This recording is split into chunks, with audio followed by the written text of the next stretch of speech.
जैसे यहाँ पर और भी विभिन्न लीलाएं तो हुई है,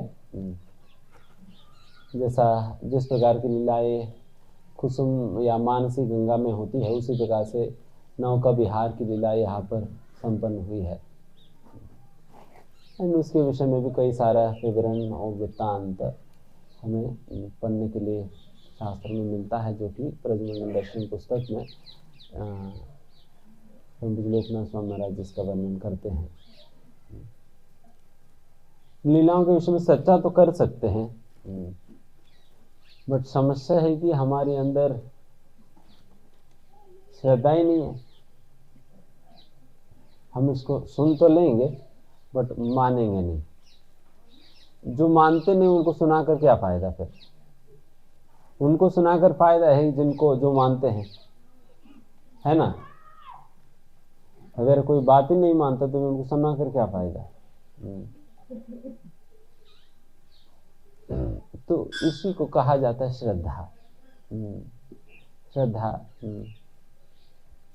किसी के अंदर ये इम्प्लिसिट फेथ होता है। इम्प्लिसिट फेथ मतलब एक बहुत ही नेचुरल, सहज, स्वाभाविक रूप से उनके अंदर भगवान और भगवान की लीलाओं के प्रति एक आस्था और श्रद्धा किसी किसी के अंदर होता है, प्राप्त होता है।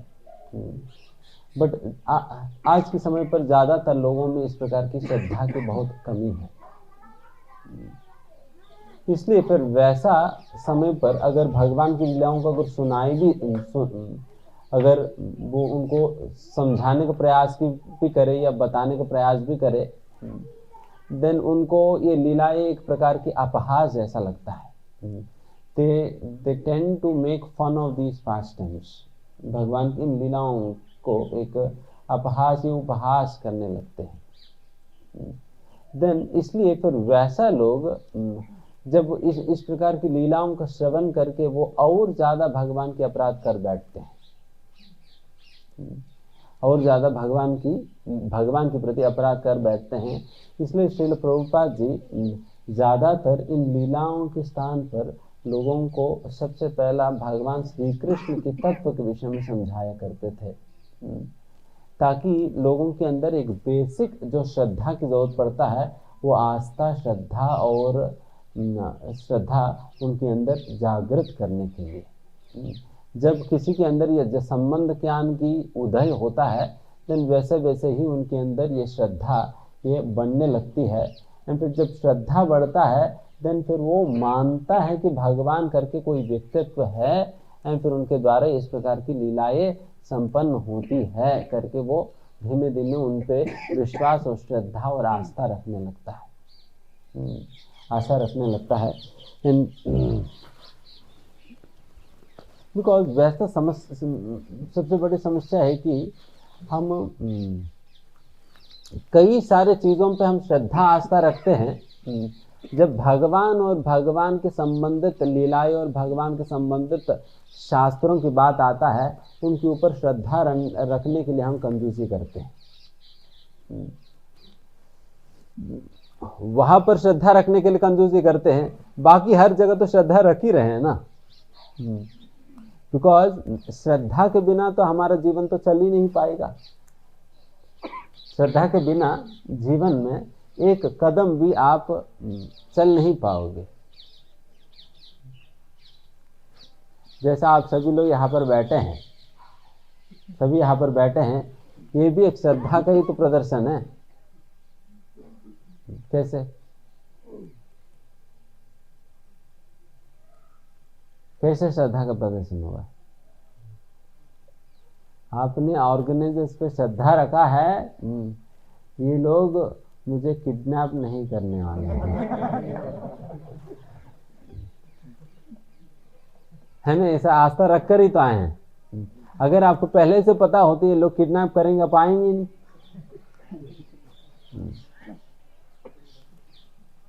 आपको पता है, आपने श्रद्धा रखा है कि ये लोग मुझे कम से कम 2-3 बातों के साथ खिलाएंगे करके आप आ गए। अगर आपको पहले से पता होता ये तो उपवास उपवास रखवाएंगे, देन फिर आप कभी नहीं आओगे। अब पता है कि ठीक है, कुछ तो कभी एक बार तो पनीर खिला ही देंगे, एक बार दोपहर को खिला ही दिया, बीच बीच में आलू था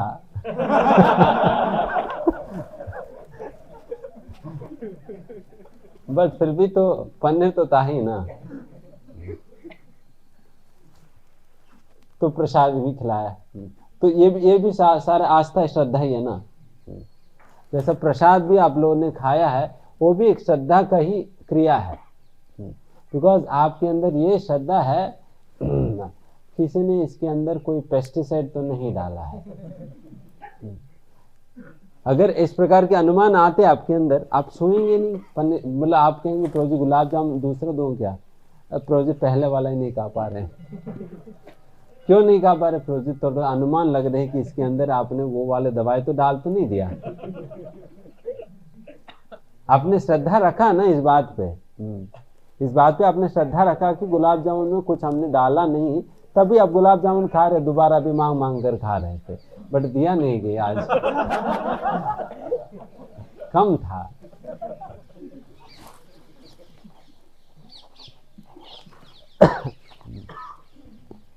है ना? उस प्रकार से हम हर बात पे श्रद्धा रख ही रहे हैं। हम इतना आराम से बस में बैठकर सो क्यों जाते हैं? ड्राइवर पे श्रद्धा है कि ये खुद नहीं सोएगा। उनके ऊपर श्रद्धा है कि वो खुद नहीं सोएगा करके श्रद्धा है, इसलिए आप आराम से बैठकर सो रहे हैं। तो वो इस प्रकार से बस में चलना भी अपने आप में एक श्रद्धा का ही प्रदर्शन है। तो इस प्रकार से हम अपना जीवन में कोई भी कार्य करते हैं, वो श्रद्धा के बिना एक कदम आगे नहीं बढ़ पाते। अगर आपको बहुत अनुमान है कि सड़क पे जाने पे एक्सीडेंट हो जाएगी करके, आप कभी सड़क पे जाओगे ही नहीं, कभी सड़क पे जाओगे नहीं। बहुत अनुमान है।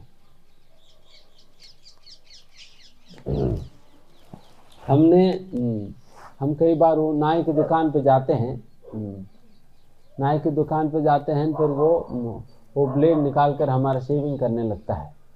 एंड शेविंग करते वक्त कहाँ ब्लेड लगाता है? गर्दन पे लगाता है। एंड थोड़ा बहुत हल्का मतलब ऐसा कर दिया तो क्या होगा?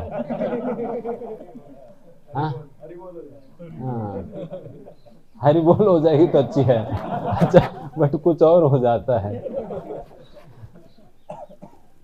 हरी बोल में हरी तो बोलेंगे ना, तो उसमें कोई समस्या नहीं, बट हरी बोलते नहीं तभी तो समस्या है।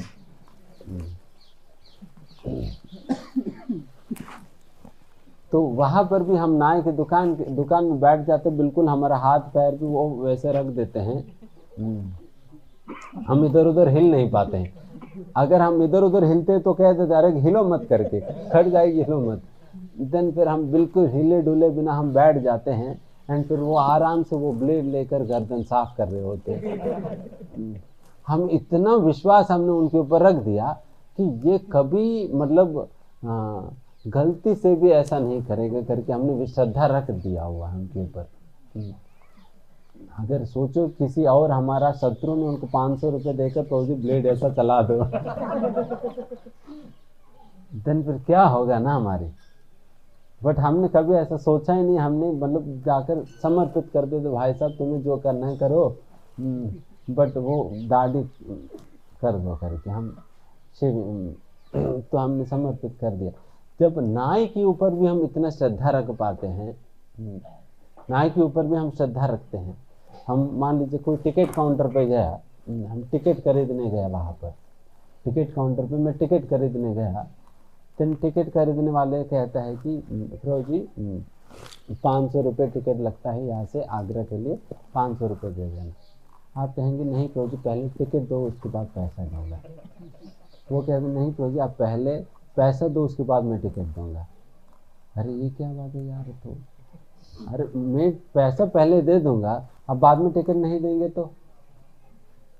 फिर टिकट वाला कहता अरे मैं पहले टिकट तो दे दूंगा बट बाद में आप पैसा नहीं दिया तो फिर मेरा क्या होगा? जब ये दोनों लोग एक दूसरे के ऊपर श्रद्धा नहीं रखते, ये समस्या कभी सॉल्व होगा? कभी नहीं होगा ना। कोई मतलब इन दोनों को श्रद्धा एक दूसरे के ऊपर रख कर ही फिर चलना पड़ता है।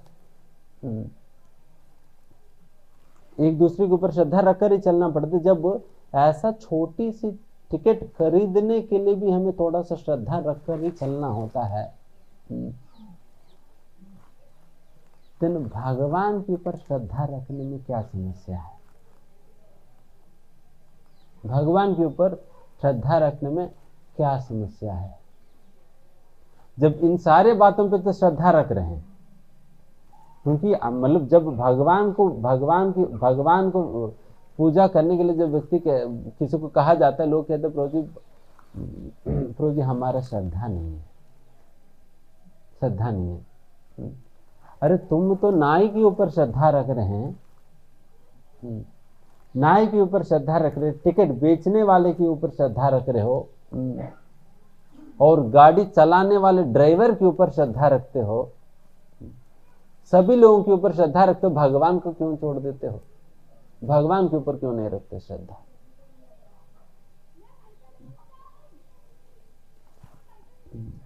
हम न्यूज़पेपर पढ़ते वक्त हम इसी श्रद्धा के साथ पढ़ते हैं, इसमें जो भी दिया गया वो सत्य है करके हम पढ़ते हैं। झूठ है तो कौन पेपर खरीद कर पढ़ेगा ना। अगर आपको पहले से डाउट है ये झूठ है करके तो आप पढ़ेंगे नहीं ना, समय बर्बाद है। आप मानते हो कि इसमें जो भी दी गई बातें वो सत्य है करके आप पढ़ते हो। एंड उसी प्रकार से जो भी आपको कॉलेज के अंतर्गत टेक्स्ट बुक्स इत्यादि जो दिया जाता है, उन पे भी तो हम श्रद्धा रखते हैं, ये सही बात कह रहे हैं, कि कोई झूठ वूठ की बातें नहीं कह रहे, बट फिर भी वो लोग झूठ कहते, बट फिर भी हम मानते हैं।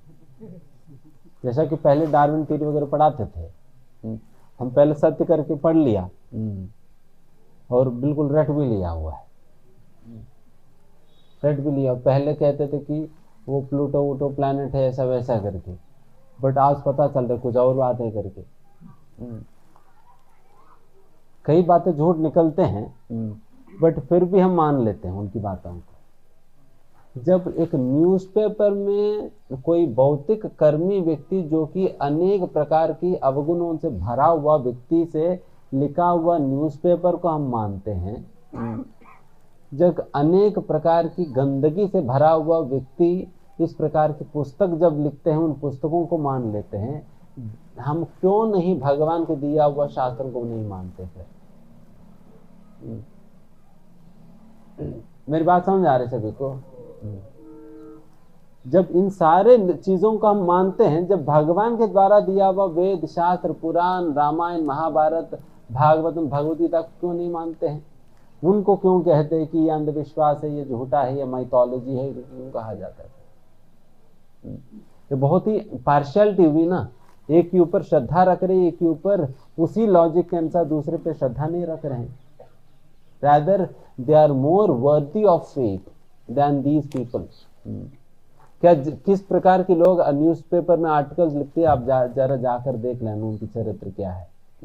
एंड दूसरी ओर हमारे शास्त्रों की रचना करने वाले वेद व्यास जी और उन शास्त्रों को कहने वाले जो सुखदेव गोस्वामी एंड भगवद गीता को सुनाने वाले जैसा भगवान श्री कृष्ण, उन लोगों की चरित्र देख लेना, उनकी चरित्र क्या है और उनकी चरित्र क्या है।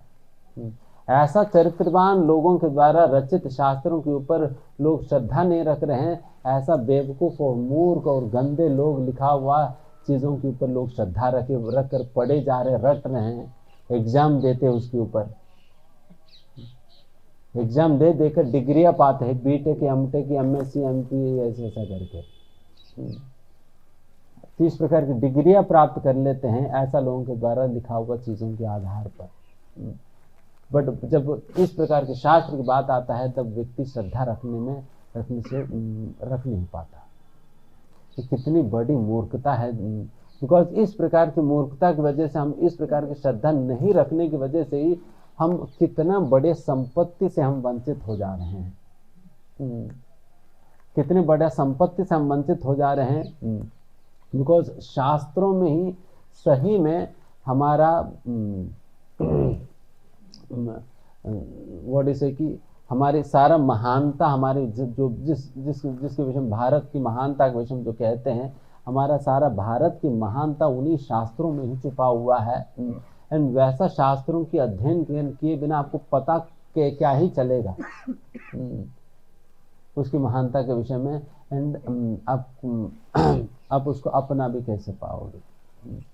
तो इसलिए अगर इस तौर पर अगर देखा जाए, जब हम श्रद्धा हर जगह ही रख रहे हैं, then why not God and the scriptures given by God, scriptures given by God। तो इस प्रकार से हमें सोचना चाहिए।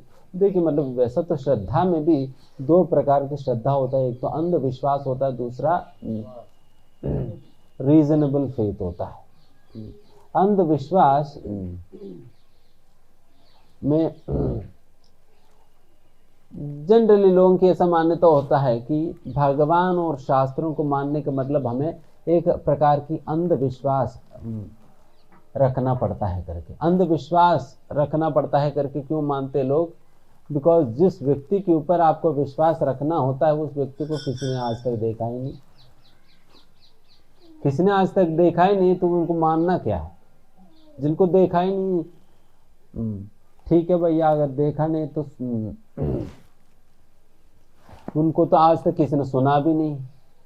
जिनको आज तक किसी ने सुना नहीं, जिनको आज तक किसी ने देखा नहीं, उस वैसे व्यक्ति को फिर श्रद्धा क्या रखा जाता है?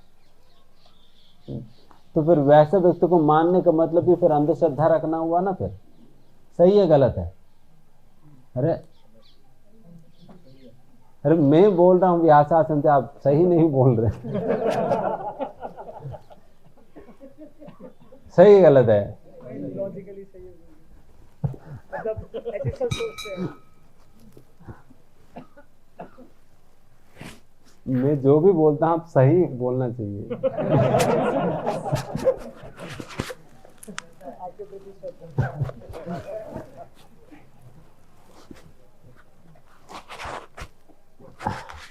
देखिए इस प्रकार से तो इसलिए फिर लोगों को लगता है कि अगर भगवान को मानने के लिए हमें अंधश्रद्धा रखना पड़ता है, बिकॉज वैसा भगवान की अनुभूति तो किसी को नहीं हुई, तो फिर मैं किस आधार पर भगवान के ऊपर श्रद्धा रखूं ना। ठीक है, अगर शास्त्रों की बात अगर पूछा जाए तो शास्त्र तो मुझे क्या पता है कि इन शास्त्रों को वेद व्यास जी जैसा व्यक्ति ने लिखा है करके। अरे पता नहीं, पता नहीं कौन सा गले में कोई व्यक्ति ने लिख दिया, तो फिर क्या है?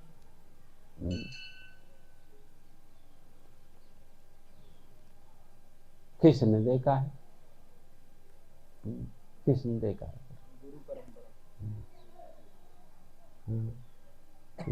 परंपरा है। तो इस प्रकार से लोगों के अंदर एक भ्रांत धारणा होता है, या इस प्रकार की कुछ उनकी आर्गुमेंट्स होते हैं, जिस कारण लोग भगवान पे और शास्त्रों पे श्रद्धा नहीं रखते हैं। बिकॉज वैसा तो अगर श्रद्धा की एक्चुअल डेफिनेशन पे आकर अगर चर्चा करें ना, श्रद्धा की जड़ है शास्त्र। ये श्रद्धा का जड़ शास्त्र होता है, भगवान भी नहीं है। जब हमारी श्रद्धा भगवान पे है करके आप कब कह सकते हो?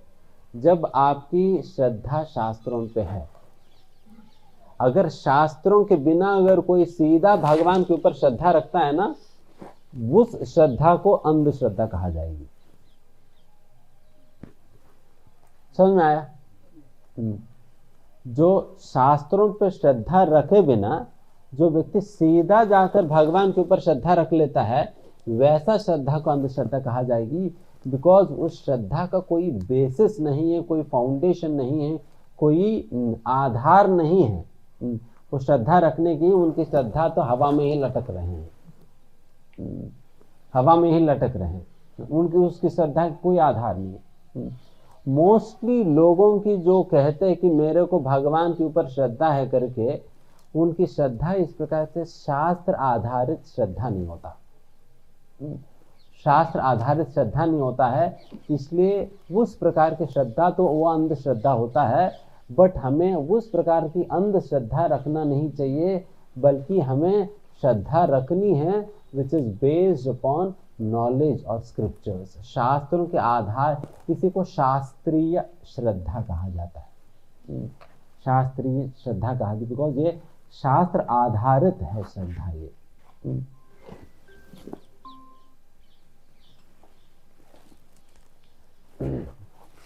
शास्त्र आधारित है, इसलिए हम भगवान को भी जब मानते हैं ना, भगवान को भी भगवान है करके क्यों मानते हैं? क्योंकि शास्त्र कहती है, क्योंकि शास्त्र कहती, इसलिए भगवान को भगवान करके मानते हैं। जैसे उदाहरण के लिए कृष्ण को भगवान करके क्यों मानते हैं हम? शास्त्र बता रही है तभी तो हम मान रहे हैं ना, शास्त्र बता रहे तभी हम मान रहे हैं। जब शास्त्र को भगवान भी नकारते हैं तो फिर भगवान को ही हम नकार देते हैं।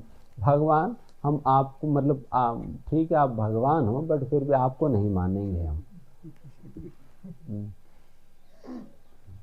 हम भगवान को भी नहीं मानते हैं अगर भगवान शास्त्रों को नकार दे तो। इसकी क्या कौन उदाहरण है? बुद्ध भगवान है तो भगवान है बट उन्होंने वेदों का खंडन किया, वेदों को नकार दिया हुआ है, इसलिए बुद्ध भगवान को हर एक प्रश्न कह देते हैं।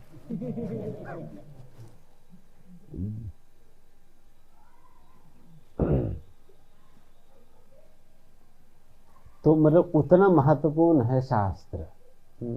इसलिए सही में हमारे मतलब हम आध्यात्मिक क्षेत्र के अंतर्गत किसी के ऊपर भी जो भी श्रद्धा है, प्रसाद के ऊपर श्रद्धा, भक्तों के ऊपर श्रद्धा, धाम के ऊपर श्रद्धा, भगवान के ऊपर श्रद्धा और श्री विग्रह के ऊपर श्रद्धा, इन सारे श्रद्धाओं का आधार क्या है? शास्त्र ही होता है, जो कि हम कभी पढ़ते नहीं। नहीं पढ़ेंगे तो फिर उनके साथ श्रद्धा कैसे जुड़ेगी? तो इसलिए मतलब आप सोचे कि कितना महत्वपूर्ण है शास्त्र आध्यात्मिक जीवन के अंतर्गत, because the entire tree of spirituality it is all based or founded upon this faith in scriptures। इसलिए जब भी शास्त्रों के अंतर्गत श्रद्धा शब्द का प्रयोग किया जाता है ना, सीधा वहां पर यही अर्थ निकलता है, श्रद्धा किसके ऊपर? शास्त्रों के ऊपर। अगर आपका शास्त्रों के ऊपर श्रद्धा नहीं है देन आपका ना तो विग्रह के ऊपर श्रद्धा है, न कृष्ण के ऊपर आपकी श्रद्धा है, न राधा रानी के ऊपर आपकी श्रद्धा है, न धाम के ऊपर श्रद्धा है, न भक्तों के ऊपर श्रद्धा है, न महाप्रसाद पे श्रद्धा है, किसी के ऊपर भी आपकी श्रद्धा नहीं है। अगर आप सीधा रखते भी हो वो अंधश्रद्धा है। अंधश्रद्धा का क्या नुकसान है? वो कभी भी टूट जाएगी, वो कहीं भी टूट जाएगी, वो स्थायी रूप से रहने वाला नहीं है। वो श्रद्धा वो कभी भी टूट सकता है। अगर कोई दो उल्टा सीधा प्रश्न अगर पूछ लेना, हमारा दिमाग खराब हो जाएगा। प्रभु जी ये बात तो पहले नहीं था, मैं ये मतलब इतने सारे मतलब 2 साल जो है ये माला जपते जपते मैं बेकार कर दिया। फिर तो उनको ऐसा लगा, बिकॉज उनकी विश्वास श्रद्धा टूट गई, नाम पे श्रद्धा टूट गई, बिकॉज उनकी श्रद्धा वो अंधश्रद्धा था। इसलिए ये जो शास्त्रों के ऊपर श्रद्धा रख के शास्त्रों के माध्यम से बाकी अन्य विषयों पर श्रद्धा हमें इनिशियली बनाते हैं, इनिशियल लेवल पर शास्त्रों के माध्यम से इन सारे चीज़ों पे बनाते हैं। फिर उसके बाद जब हम आध्यात्मिक चीज़ों का अभ्यास करने लगते हैं तब फिर हमारी श्रद्धा धीमे धीमे बढ़ बढ़कर जैसा हमारा हृदय की गंदगी निकल जाता है वैसा हमारा श्रद्धा जो है वो निष्ठा के रूप में परिवर्तित हो जाता है, निष्ठा के रूप में परिवर्तित हो जाता है। इसको कहा जाता है अनफ्लिंचिंग फेथ करके, अनफ्लिंचिंग फेथ कहा जाता है। उस प्रकार की अनफ्लिंचिंग फेथ, अनफ्लिंचिंग श्रद्धा या अटूट श्रद्धा के स्तर पर हम पहुंच जाते हैं जब व्यक्ति इस प्रकार से श्रद्धा से शुरू करके धीमे धीमे साधन क्रियाओं के अभ्यास करते हैं, देन फिर वो निष्ठा के स्तर पर पहुंचता है। तो इस प्रकार से उनकी ये अपना जर्नी चलता है। एंड इसमें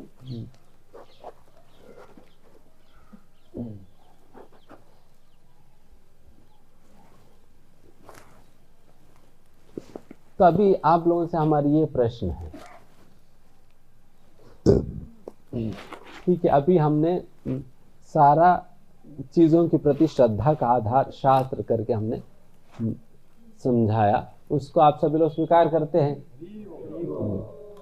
तो अभी आप लोगों से हमारी ये प्रश्न है कि मैं शास्त्रों पे श्रद्धा क्यों रखूं? Why should I put faith in the scriptures? मेरे प्रश्न समझ में आया? शास्त्रों पे मैं श्रद्धा क्यों रखूं? मैं क्यों मानूं कि शास्त्र सही कह रहे हैं? कौन बताएगा? यस बताइए। हाँ हाँ, क्योंकि भगवान की श्रीमुख से प्रकट हुई है, तो इसलिए मैं शास्त्रों को सही मानता। गुड। और यस, शास्त्र में जो हम लॉजिकली प्रूव कर सकते हैं, फिर और भी सही होंगे। हाँ, कई ऐसा शास्त्र में बातें बताई जाता है जिसे हमें लॉजिकली भी समझ सकते हैं सही है करके, लॉजिकली भी समझ सकते हो सही है करके। उन जिन चीज़ों को लॉजिकली समझ सकते हैं उन चीज़ों के आधार पे बाकी चीज़ों पे भी हम अपनी श्रद्धा को एक्स्ट्रापोलेट कर सकते हैं। तो इस प्रकार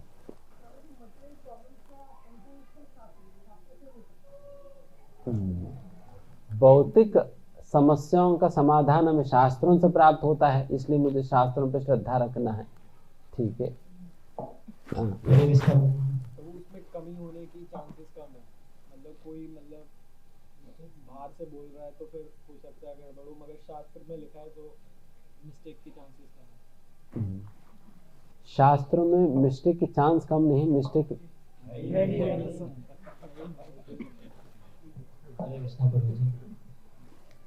प्रभु जी, जैसे कि हम माँ पे भरोसा करते कि बचपन में रहते तो पढ़ते करा देता ये मेरा पिता है, तो उसी तरीके से हम मानते हैं शास्त्रों को। जिस प्रकार से माँ पे श्रद्धा रखते हैं, माँ की कहने वाली बातों पे श्रद्धा रखते हैं, उसी प्रकार से ही हम भी शास्त्रों के ऊपर श्रद्धा रखते हैं। वहां पर भी तो माँ को डाउट किया जा सकता है ना, माँ सही बता रही है गलत बता रही है, तो माँ को मानते ही माँ की बातों को। तो जिस प्रकार से माँ की बातों पे हम विश्वास रखते हैं, उस पर उसी प्रकार से शास्त्रों पे क्यों ना रखा जाए। यस हरे कृष्ण जी, किसी चीज को मानने के लिए 3 प्रमाण होते हैं। एक तो प्रत्यक्ष प्रमाण, हमारा बॉडी फुल ऑफ इल्यूजन्स है, तो वो उसको हमेशा प्रतिफल हमेशा आसपास एयर है, इसी को देख नहीं सकते, तो भगवान को हम क्या देखेंगे। और एक होता है अनुमान प्रमाण, अनुमान प्रमाण भी हमेशा सही नहीं होता है। तो शास्त्र प्रमाण एक ऐसा है जो कि एक लाइनेज से आता है और गुरु शिष्य परंपरा से आता है, उसको कोई मिक्सअप नहीं होता, इसलिए उसको सटीक मानते हैं। गुरु परंपरा से आता है, तो इसलिए हम शास्त्रों पे श्रद्धा रखते हैं। जिन लोगों ने वो शास्त्र फॉलो किए होते हैं, उनका लाइफ देखते हैं, मतलब वो हैप्पी है लाइफ में, उससे श्रद्धा आती है, मतलब जिन्होंने फॉलो किया फिर ये नहीं अचीव किया। Very good. फलेन परिचय, जैसे कहते हैं ना, कोई पेड़ को अपने उनके फलों से जाना जा सकता है। हम देख सकते हैं जिन लोगों ने श्रद्धा के साथ इन शास्त्रों का अभ्यास, अनुसरण और आत्मसात किया है, उन लोगों में किस प्रकार के परिवर्तन जो आए हैं, उस परिवर्तन के आधार पे शास्त्रों पे श्रद्धा रखा जा सकता है। गुड। और हरे कृष्ण प्रभु जी, टाइम टेस्टेड है हमारे शास्त्र, जितने भी आचार्य हुए उन्होंने उसमें से निकाल के सिद्ध करा है शास्त्रों के नॉलेज को। टाइम टेस्टेड है। अब मतलब ये तो आज की शास्त्र नहीं है, बल्कि ये अनेक अनेक युगों से चली आ रही है। एंड फिर अनेक महान महान संतों ने इसके ऊपर श्रद्धा रखते हुए इन चीज़ों की अपने जीवन में अभ्यास किया हुआ है। ऐसा बुद्धिमान लोग जो जब हम इन शास्त्रों को मानते हैं, वैसे हमारे अंदर बुद्धि ना होते हुए भी बुद्धिमान लोगों के अनुसरण तो कर ही सकते हैं।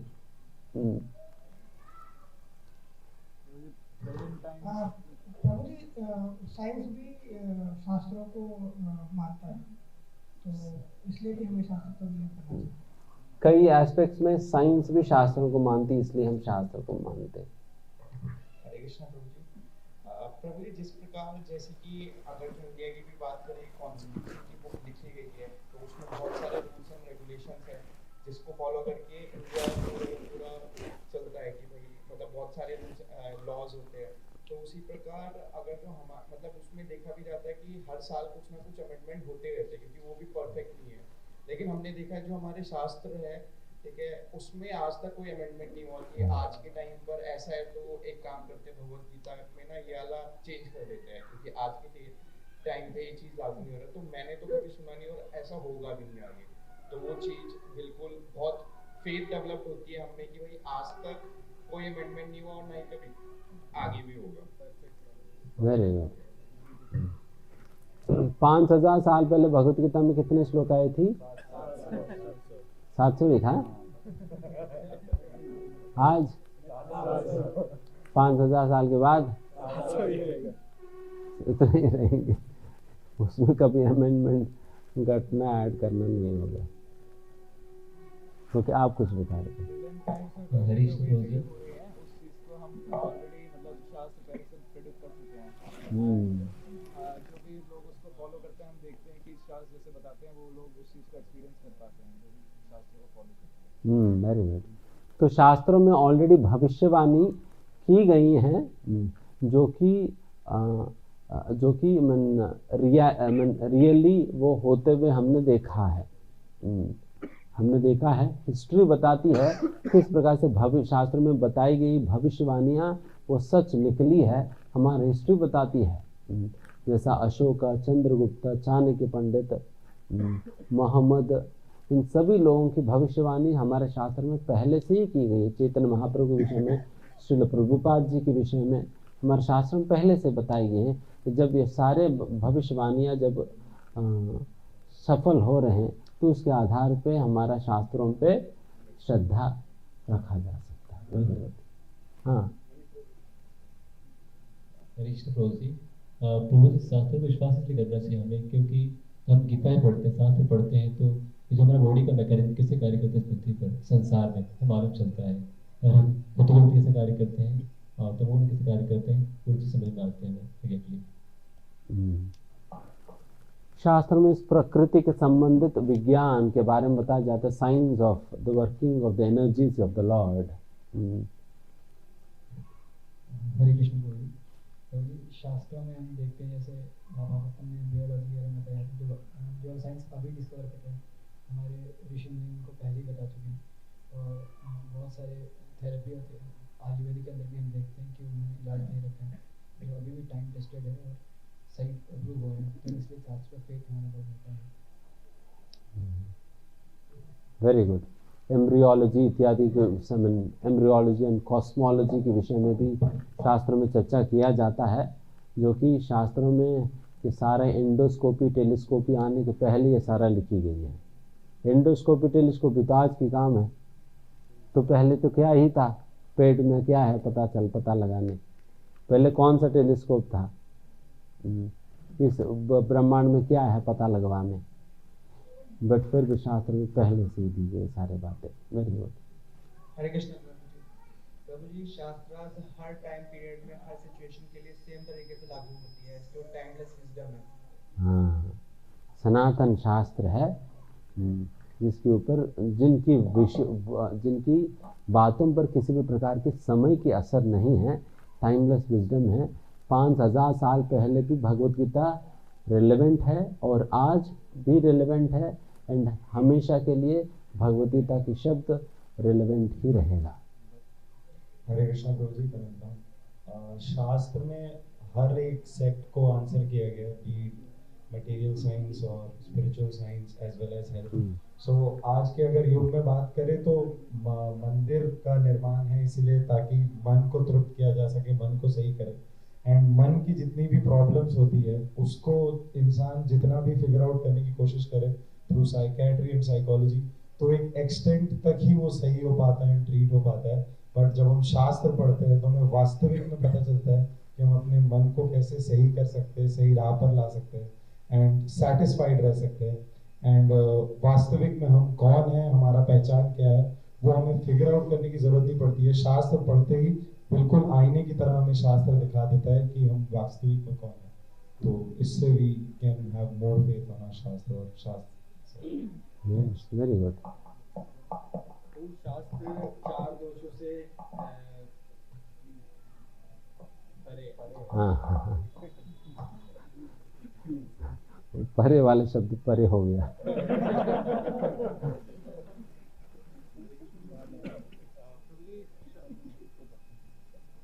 हरे कृष्ण प्रभु जी। जैसे मॉडर्न साइंस को अभी 100-150 साल पहले पता चला कि अर्थ गोल है, बट हमारे शास्त्रों में पहले ही बता रखा है वो गोल होते हैं, तो पृथ्वी गोल है। इसी तरीके से वामन शास्त्र भी है जिसको पढ़ के एरोप्लेन को डिजाइन किया जा चुका है। तो हमारे शास्त्रों में एडवांस साइंस के बारे में पहले से बता रखा है, दैट टेल्स कि शास्त्र करेक्ट है।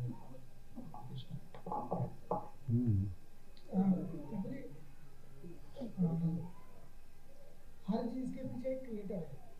तो जो हमारे शास्त्र की बात करें तो उसमें जो उसकी जो डीप नॉलेज बोल लीजिए या मतलब उसको जो बनाया गया है वो भौतिक जगत में किसी इंसान के बस का बात नहीं है। उसके पीछे एक यूनिवर्सल विजडम, परफेक्ट विजडम बोल सकते हैं, इससे शास्त्र की दुनिया है। तो मतलब अगर भौतिक जगत में कोई शास्त्र को लिखना चाहेगा तो पता नहीं कितने साल लग जाएंगे, कितने लोगों का दिमाग इस्तेमाल होगा, तो भी ऐसा परफेक्ट स्क्रिप्चर तैयार नहीं होगा।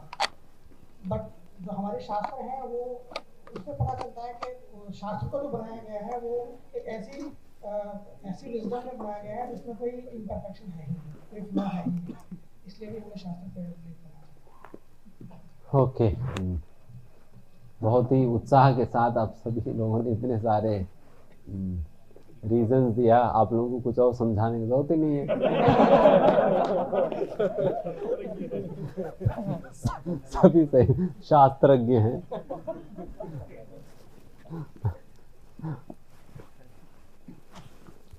बट गुड, अच्छा है, कई सारे अच्छे अच्छे कारण आप लोगों ने दिया है।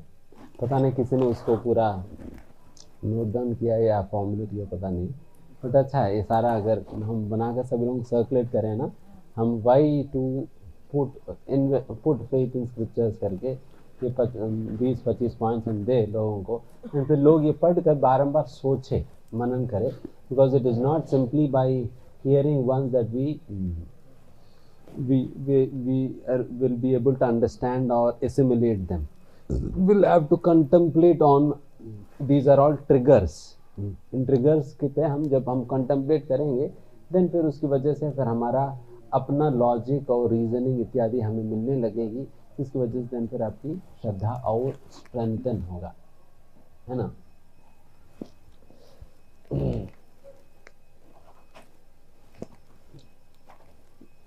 जैसा आप सभी लोग बता ही रहे हैं, शास्त्र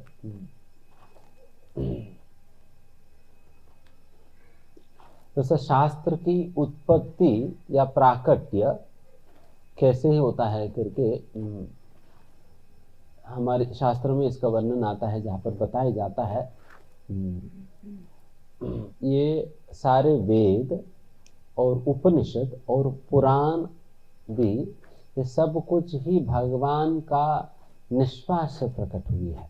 कई बार लोग कहते हैं हमारा शास्त्र 2 प्रकार की, श्रुति और स्मृति, जिसके अंतर्गत श्रुति जो है भगवान की निश्वास से प्रकट हुई है, स्मृति को हमारी ऋषि मुनियों ने उसकी लेखन किया हुआ है करके। बट फैक्ट ये है पुराण भी क्यों ना हो, वो भी भगवान के निश्वास से ही प्रकट हुआ है। It is not just Shruti but even Puranas भी, इसलिए खास करके कई ऐसा पंथ है जो कि केवल श्रुति शास्त्रों को मानते हैं, स्मृति शास्त्रों को नहीं मानते हैं। बट हम गौड़ी पंथ में हम श्रुति शास्त्रों को और स्मृति शास्त्र के अंतर्गत जो आने वाली पुराण इतिहासों को भी हम उतना ही महत्व के साथ मानते हैं, बिकॉज ये शास्त्रों की कथन है, बहुत क्लियर स्टेटमेंट्स जहाँ पर बताया जाता है जब वेद प्रकट हुए भगवान के निश्वास से, वेदों के साथ साथ पुराण भी प्रकट हुए हैं। पुराण भी भगवान से ही प्रकट हुए हैं।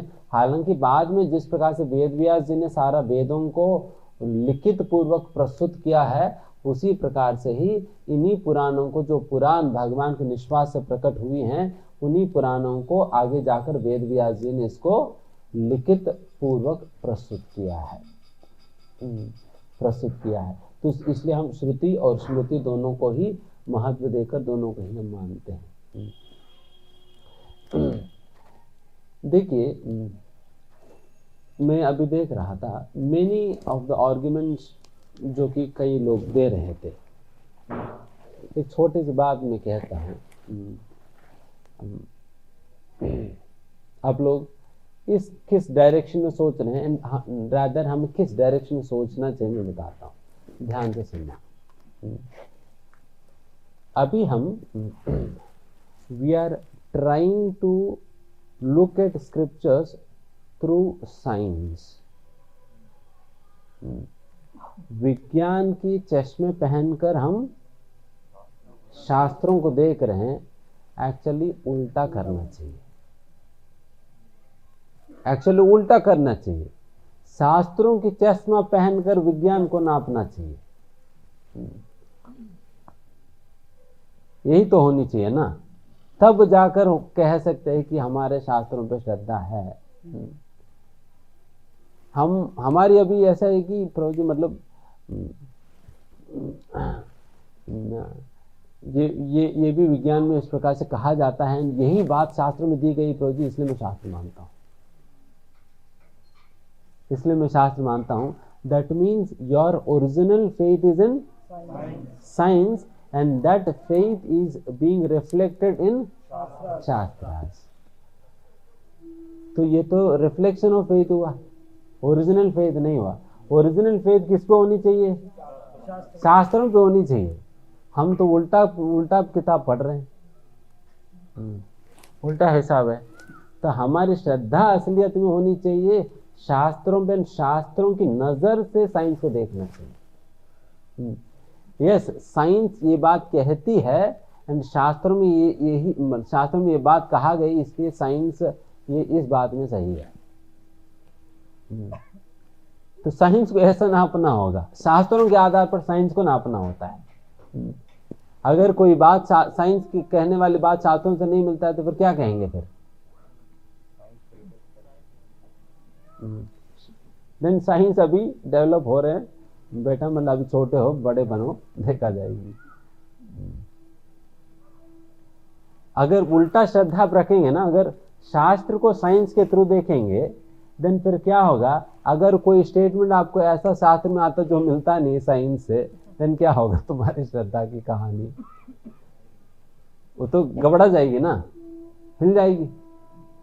तो इसलिए ये उल्टा कर देना होगा, शास्त्रों के चश्मा पहनकर साइंस को देखना सीखना होगा।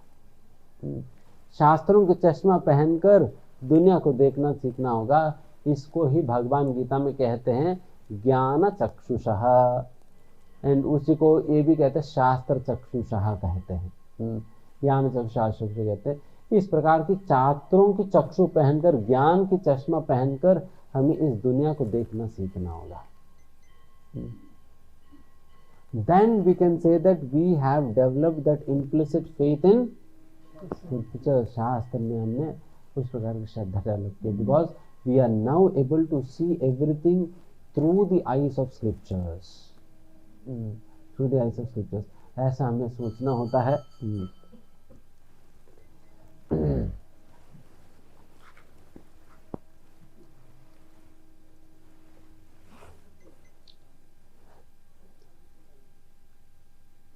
इसलिए प्रभुपाद जी हमेशा ये बात कहते हैं ना, शास्त्रों को कैसे स्वीकार करना होता है करके। प्रभुपाद जी अक्सर कौन से उदाहरण देते हैं शास्त्रों को समझने के लिए? कौन से उदाहरण? क्विक।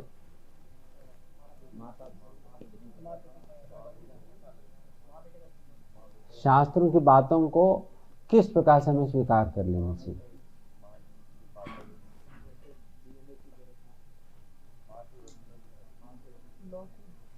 जैसे प्रभुपाद जी कहते हैं ना, वो वाली उदाहरण।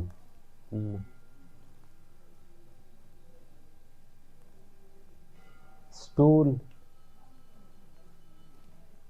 कौडंग, याद आया? हाँ, शंख और बोन, क्या उदाहरण बताइए? हम कोई भी स्टूल को या कोई भी बोन को हम पवित्र नहीं मान लेते, लेकिन शंख और काउडन को हम पवित्र मान लेते। हाँ, why? Because it is said so in scripture, that's it. This is called Vedic injunction. Injunction कहते हैं। तो उसी प्रकार से शास्त्र की बातों को हम इंजंक्शन के रूप में स्वीकार करते हैं। इंजंक्शन के रूप में स्वीकार करने के ये मतलब होता है उस इंजंक्शंस के पीछे हमें लॉजिक, रीजन, साइंस मिले या ना मिले, फिर भी हम मानते हैं। पहले हम विश्वास रखते हैं, फिर उसके बाद अगर लॉजिक मिले तो अच्छी बात है, नहीं भी मिला तो फिर भी मानेंगे, फिर भी मानेंगे। तो इसलिए लॉजिक, रीजन के आधार पर शास्त्र को नहीं मानते, बल्कि हम शास्त्र को मानते हैं एंड उसके लॉजिक, रीजन मिला तो ठीक है, नहीं मिला तो फिर भी मानेंगे। तो इस प्रकार से शास्त्रों की इंजंक्शन के रूप में स्वीकार करना होता है। अभी प्रश्न ये उठता है कि प्रभु जी आप ऐसा कह सकते हो कि लॉजिक, रीजन एंड साइंस नहीं मिला तो मैं कैसे शास्त्रों की बातों को मान लूं ऐसे ही?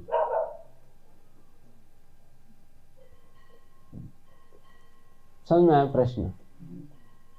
लॉजिक, रीजन नहीं मिला तो फिर भी मैं शास्त्रों की बातों को वैसे ही क्यों मान लूं ना?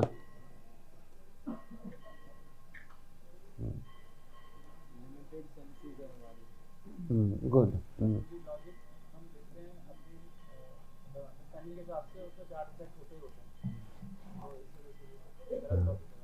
Yes, good. देखिए, इसलिए है कि बिकॉज शास्त्र में कई ऐसा बातों की चर्चा होती है जो कि आपकी इंद्रिय ज्ञान के बिल्कुल परे है। इंद्रिय ज्ञान की, इंद्रियों की पहुंच के बिल्कुल परे की बातें की जाती है। उन चीज़ों को ना आप अपनी इंद्रियों से पकड़ सकते हैं, ना इन चीज़ों पे किसी भी प्रकार की एक्सपेरिमेंट किया जा सकता है। मान लीजिए कि भगवत धाम के विषय में बातें कहा जाता है, आप भगवत धाम में कौन सा सीसीटीवी लगवा देंगे बताओ? भगवत धाम में कौन सा सीसीटीवी लगवा कर देखेंगे? प्रभु जी वो चिंतामणि प्रकर सद्मशु कल्प वृक्ष सही है, लक्षाव्रतेषु सुरभिरभिपालयन्तम सही है क्या, लक्ष्मी सहस्रा सत संभ्रम से मानो, लगता है कुछ है। ठीक है भैया, अगर अनुमान है तो लगा दो फिर टीवी, सैटेलाइट ब्रॉडकास्ट करा देंगे दूरदर्शन पे।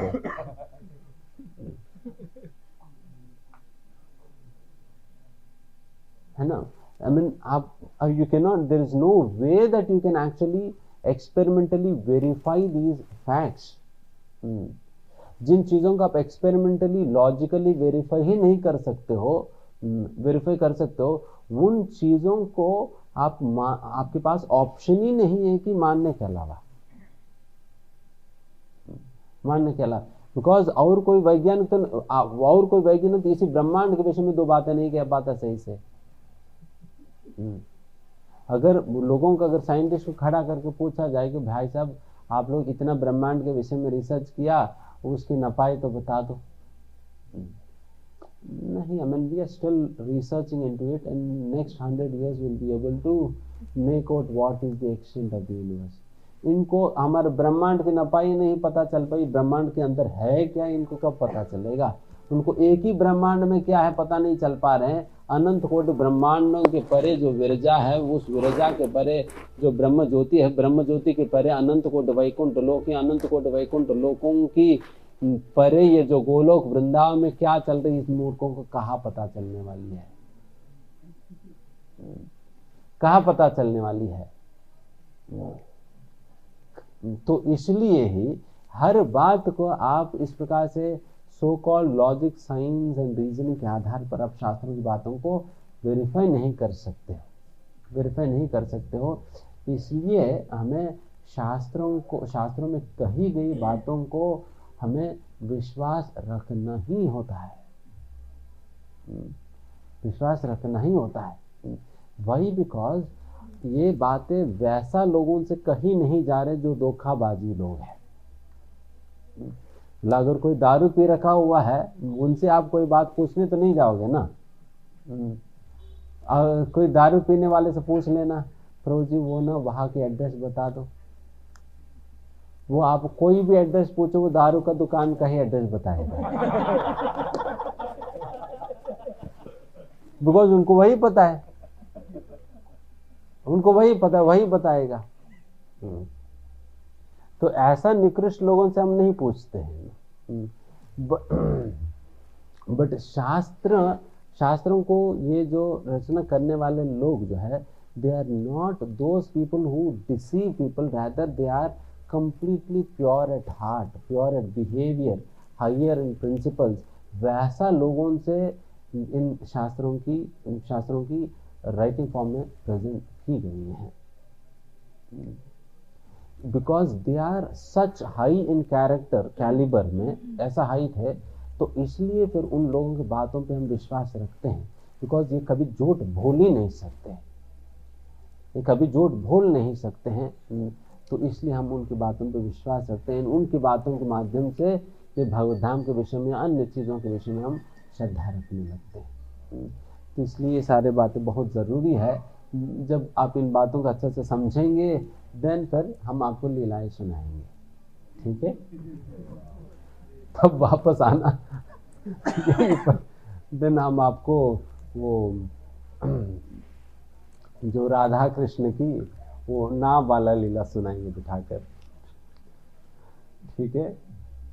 हरे कृष्णा कृष्णा कृष्णा हरे हरे, हरे Ram Ram Ram Hare Hare.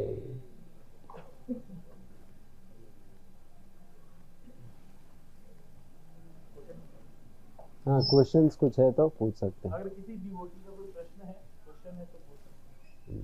Anyone has any question? किसी भी प्रकार के प्रश्न है, आप तक किसी भी प्रकार का कोई भी प्रश्न है तो पूछ सकते हैं।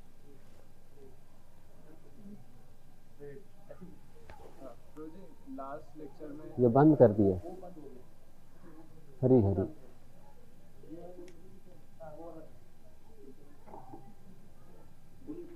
क्या माइक था? आप बोल नहीं। लास्ट सेशन में आपने अकिंचन भक्ति के बारे में बताया था, तो उसके बारे में थोड़ा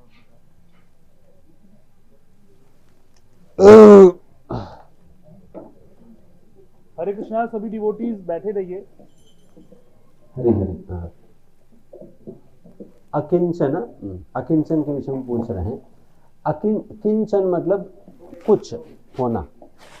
अकिंचन उनको कहा जाता है जिनके पास कुछ भी नहीं है, जिनके पास कुछ भी नहीं उनको अकिंचन कहा जाता है।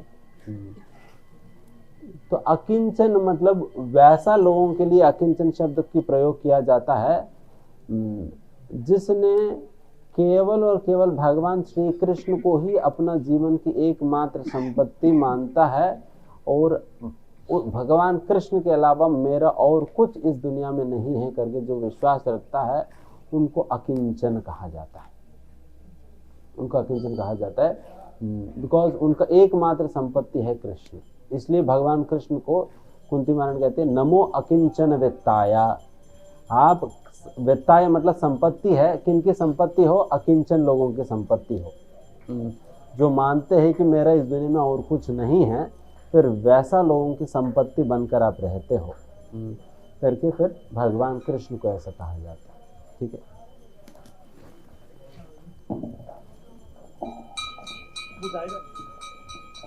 हरे कृष्ण। प्रभु क्वेश्चन ये था कि जैसे हमने सुना है कि जब कभी शास्त्रों में भी कंफ्यूजन लगती है तो हमें परंपरागत जो आचार्य हैं उन्होंने क्या समझाया है उसको कंसीडर करना चाहिए, जो समझा रहे हैं उसे मानना चाहिए। बट प्रभु जी जैसे हम देखते हैं कुछ एक टॉपिक्स पे अगर आचार्य जो हैं परंपरागत भी अगर उनके ओपिनियन डिफरेंस हो तो फिर उनसे कैसे समझें? फॉर एग्जाम्पल वर्ण व्यवस्था के ऊपर जैसे रामानुजाचार्य जी के अकॉर्डिंग वो बर्थ से होता है, पर चैतन्य महाप्रभु के अकॉर्डिंग वो कर्म से होते हैं, गुण से होते हैं, उससे कैसे समझें?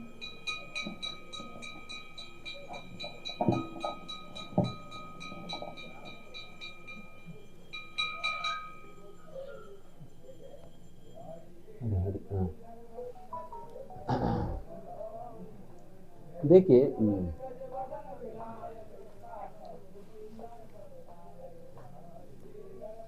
इस प्रकार की कई बार एक मतांतर हो सकता है, एक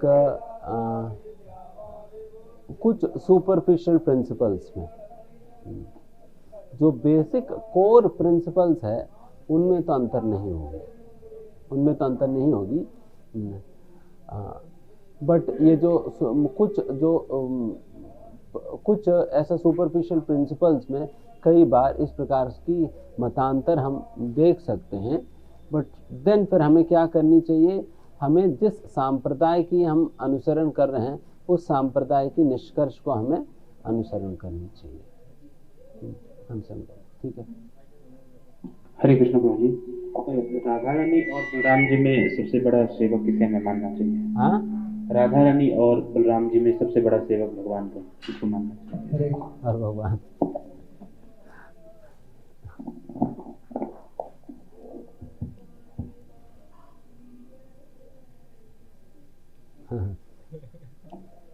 राधा रानी बलराम तो कंपटीशन लगाए जाए।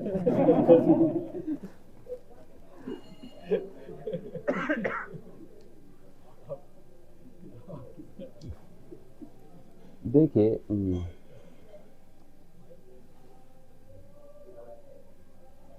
बलराम जी अपने स्थान में श्रेष्ठ है और राधा रानी अपने स्थान पर श्रेष्ठ है।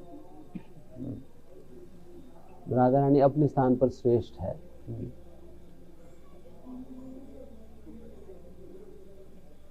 वैसा कहा जाए, कृष्ण और बलराम में भी कोई अंतर नहीं है और कृष्ण और राधा रानी में भी कोई अंतर नहीं है। Radha Rani simply female counter part है कृष्ण की, और बलराम जी केवल भाव में अंतर है कृष्ण और बलराम में। तो इस प्रकार से बहुत ज़्यादा कोई अंतर नहीं है उस प्रकार से। बट हमें इसी प्रकार से समझना होगा कि दोनों ही अपनी अपनी जगह पर श्रेष्ठ है, दोनों अपनी अपनी जगह पर श्रेष्ठ है। इस प्रकार की मान्यता के साथ चलना होगा। But at the same time अगर माधुर्य रस की दृष्टिकोण से देखा जाए तो निश्चित रूप से मानना होगा कि राधा रानी श्रेष्ठ है। अगर माधुर्य रस के दृष्टिकोण से अगर देखा जाए, बिकॉज माधुर्य रस के अंतर्गत सर्वोत्कृष्ट भक्त के रूप में श्रीमती राधा रानी को माना जाता है। हालांकि बलराम जी भी तो एक समय पर भगवान श्री कृष्ण की सेवा माधुर्य रस में भी करते हैं, बट एक विभिन्न प्रकार के अनंग मंजरी का रूप लेकर करते हैं। फिर भी राधा रानी को सर्वश्रेष्ठ माना जाता है अगर माधुर्य रस की दृष्टिकोण से देखा जाए। इसलिए हम जनरली इस प्रकार से हम दोनों को कंपेयर हम नहीं करते हैं, बिकॉज हम कैसे कंपेयर करेंगे, कोई कॉमनैलिटी है तो कंपेयर करें, दोनों का अपना अपना तरीका है। तो इस प्रकार से ठीक है। हरे कृष्ण प्रभु जी। प्रभु जी, जैसे अभी लेक्चर में आपने बताया कि शास्त्रों को लॉजिक से वेरीफाई नहीं करना चाहिए हर चीज़ पे, और साथ में हमें अभी पहले लेक्चर में आपने बताया था कि अंधविश्वास भी नहीं रखना चाहिए। तो जी वो फिर ऐसे कैसे डिसाइड करते कि कहाँ पे लॉजिक लगाना है और कहाँ पे रुक जाना है, कि इन फैक्टर्स को लॉजिक से, जैसे बोन वाला था, हाउ डू आई, मतलब कैसे मैं पता करूँ कहाँ पे रुकना है और कहाँ पे? हाँ,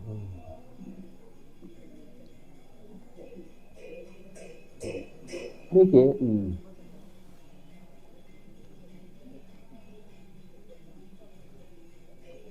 डेफिनेटली अंधविश्वास मतलब रीजनेबल फेथ की, फिर शास्त्रों के संबंध में रीजनेबल फेथ की क्या मतलब होगा?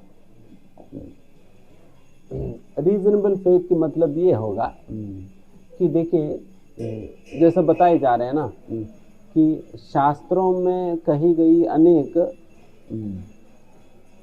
बातों को भविष्यवाणियाँ वो सच निकली है। तो इसका मतलब शास्त्र में कही गई बातें तो वो साधारण तो नहीं है, क्योंकि कोई व्यक्ति बहुत पूरा भविष्य में होने वाले व्यक्ति का नाम, डेट, सब कुछ नहीं बता पाएगा, बट वो बातें शास्त्र में बताई गई हैं। तो उस प्रकार से मैं श्रद्धा रखता हूँ एंड उस श्रद्धा को मैं एक्स्ट्रापोलेट करता हूँ। जैसा आप मैथमेटिक्स में देखेंगे तो एक एक्स्ट्रापोलेशन प्रिंसिपल होता है। अगर सेम लॉजिक अप्लाई करता है देन फिर उस लॉजिक को हम एक्स्ट्रापोलेट कर देते हैं पूरा सीरीज में। उसी प्रकार से ही शास्त्र में कुछ बातें आपने उस प्रकार से अपनी मतलब भविष्यवाणियों के रूप में हो, लॉजिक के आधार पर, साइंस के आधार पर आपने समझा है, अभी आपकी निजी अनुभवी के आधार पर भी, तो फिर बाकी चीज़ों में आप अपना श्रद्धा को एक्सट्रापोलेट करो ना। बट हर बात को ही आप वेरीफाई करने लगेंगे तो फिर हर बात को आप सिद्ध नहीं कर पाओगे, बिकॉज आपके पास उस प्रकार की एक्सपेरिमेंट करने की कंडीशंस ही नहीं रहा, ना उस प्रकार की सामर्थ्य है। तो इसलिए हर बात को वेरीफाई नहीं कर सकते हैं। हम अपनी श्रद्धा को एक्स्ट्रापोलेट इस प्रकार से कर सकते हैं, based upon are faith in various things in are experience. ठीक है।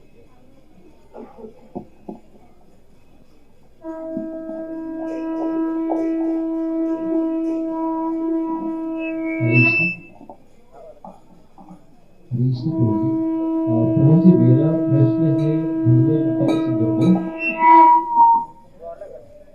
भगवत गीता के रचयिता से प्रश्न मेरा, जैसे कि भगवत गीता जो है महाभारत की विषय से उदित है, जो कि 18 पर्व होते हैं महाभारत में, तो उसके रचनाकार हमने यहाँ तक समझा है कि महर्षि वेदव्यास जी हैं।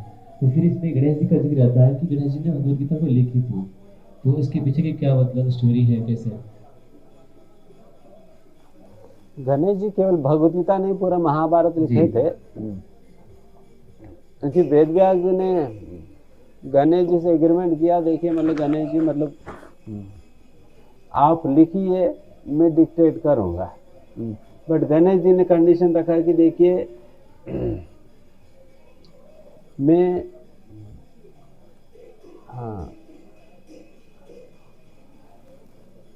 मैं क्या जितना स्पीड से मैं लिख सकता हूँ उतना स्पीड से आप बोल पाओगे। देन फिर दोनों के बीच में कंपटीशन हुआ। देन फिर गणेश जी ने तब एक कंडीशन रखा कि श्लोका बोलना तो जब बहुत जल्दी जल्दी बोल लेगा वेदव्यास जी, देन हो सकता है मैं पीछे रह जाऊं। देन फिर गणेश जी ने कहा कि देखिए मतलब आप श्लोक समझ कर बोलना, श्लोक समझ कर बोलना। तो श्लोक कहने के साथ साथ उसको समझते हुए अगर कहना होता है देन फिर समय लगता है, देन उतने देर में गणेश जी लिख देते थे। तो इस प्रकार से दोनों के बीच की आपस की एग्रीमेंट है, तो फिर दोनों ऐसा कंपटीशन के साथ एक दूसरे के साथ, बिकॉज 1 लाख श्लोकाओं को कंपोज भी करना है, लिखना भी है। तो इस प्रकार से वेदव्यास जी और गणेश जी दोनों की कॉम्बिनेशन ने इसको प्रस्तुत किया है महाभारत।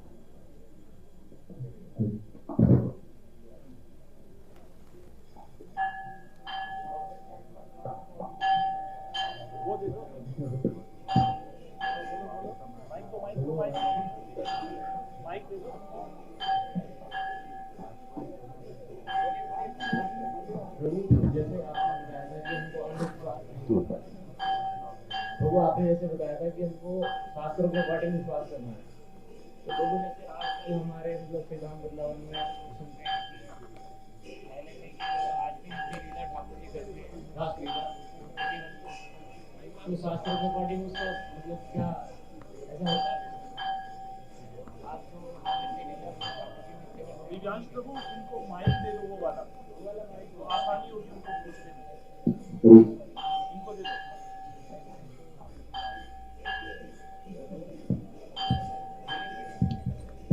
जैसे मतलब आपने बताया था ना कि हमको शास्त्रों के अकॉर्डिंग श्रद्धा रखनी है, लेकिन अंधश्रद्धा नहीं रखनी है। वृंदावन में करते हैं रास लीला, तो वो शास्त्रों के अकॉर्डिंग ठीक है प्रभु, या फिर हम अंधविश्वास कर रहे हैं उसको, उनकी बातों को? वो शास्त्रों में लिखा हुआ है, फिर हम ऐसे ही मतलब किसी से सुन के नहीं, ये शास्त्रों में ये सच बात है। भगवान की नित्य लीला इस व्रज क्षेत्र में चलता है, आज भी चलता है, आज भी चलता है। तो भगवान की लीलाओं में 2 प्रकार की लीलाएं बताया जाता है, एक प्रकट लीला, दूसरा अप्रकट लीला होता है। प्रकट लीला ये भगवान जब विद्यमान थे द्वापर युग में, उस समय ये प्रकट लीला चल रहा था।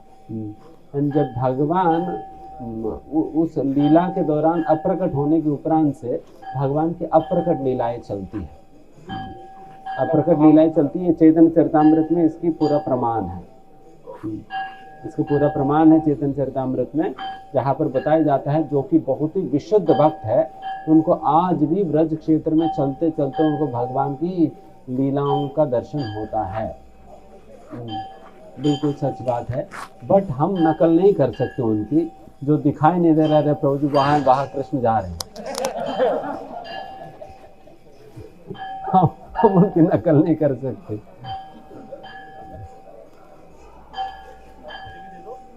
हरे कृष्ण प्रभु, कहा एक प्रश्न था कि आपने जैसे कहा कि हमें शास्त्रों पर ही प्रमाण मानना चाहिए, और यदि ईश्वर की शास्त्र का खंडन करें तो हम ईश्वर को प्रमाण नहीं मानेंगे। किंतु प्रभु मतलब आपने इसके लिए जब सबसे पूछा तो सबने जो भी प्रमाण प्रदान किए वे सब शास्त्रों में से ही थे। यदि हम शास्त्रों के ऊपर ये प्रश्न कर रहे हैं कि हमें शास्त्रों को ही क्यों मानना है, तो हमें शास्त्रों के बाहर से उन्हें देखना है। उसके बाद आपने ये कहा कि क्योंकि शास्त्र सारे ही ईश्वर के ही मुख से प्रकट हुए हैं, इसीलिए हम शास्त्रों को मानते हैं। जब पूछे थे कि क्यों हमें शास्त्रों को मानना चाहिए, तो मेरे मन में भी भगवत गीता का एक श्लोक का अर्थ आया था। इसमें अर्जुन से कृष्ण कहते हैं कि श्रेष्ठ जन जैसा करते हैं लोग वैसा ही उसको फॉलो करते हैं। तो सबने लगभग वही बात कही कि क्योंकि पूर्व में श्रेष्ठ जनों ने शास्त्रों को माना और उसके अनुसार कर्म किया, इसलिए हम लोग शास्त्रों को मानते हैं। फिर आप जैसे बोले कि क्योंकि ईश्वर के मुख से ही शास्त्र सारे प्रकट हुए, इसलिए शास्त्रों को श्रेष्ठ जनों ने माना और उस पर अनुसरण किया। फिर आपने कहा कि यदि ईश्वर ही शास्त्र का खंडन कर दे तो हम ईश्वर को नहीं मानेंगे। ये दोनों बातें विरोधाभासी हो रही है मेरे मन में, इसका कैसे समझना है?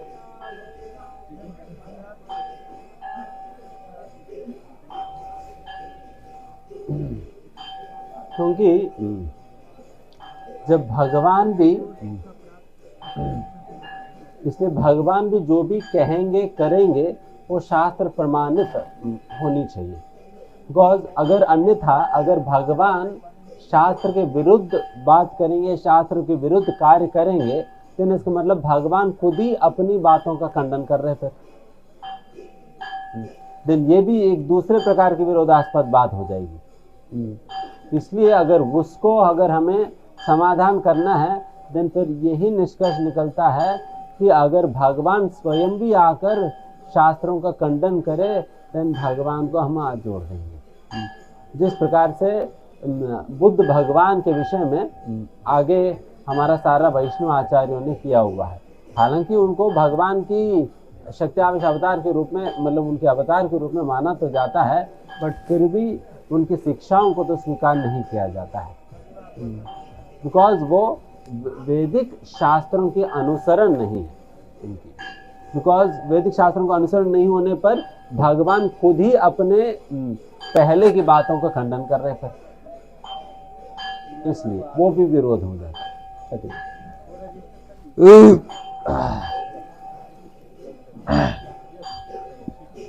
हरे कृष्ण प्रभु जी, जैसे अभी हम लोग सब मतलब मोस्टली सब भक्ति में नए हैं, कनिष्ठ अधिकारी हैं, तो हमने शास्त्रों को इतना अच्छे से अध्ययन नहीं किया है कि पढ़ा नहीं है कि हम सब चीज़ें मान सकें और हम अपनी लाइफ में इम्प्लीमेंट कर सकें कि ठीक है शास्त्रों में ये दिया है तो हम इस हिसाब से मान सकते हैं। बट प्रभु जी, अगर मैं भगवान में विश्वास रखता हूँ कि मतलब अगर अंधविश्वास भी रखता हूँ मैं भगवान में, कृष्णा में, कि कृष्णा जो भी करेंगे ठीक करेंगे, या फिर मतलब he is going to take care of me, तो क्या वो गलत है? मतलब ऑल्दो वो चीज़ें शास्त्रों में की हुई है कि भगवान मतलब जो भी करते हैं अच्छा ही करते हैं, मतलब बहुत सारी चीज़ें जो पॉजिटिव दी हुई हैं, तो मतलब अगर मैं भगवान में अंधविश्वास भी रखता हूँ तो वो सही है क्या? देखिए, इस प्रकार के विषय, मतलब ये मेरे कहना है कि ये गलत नहीं कह रहा हूँ, ये सही है, बट ये स्थायी नहीं है। हरि हरि।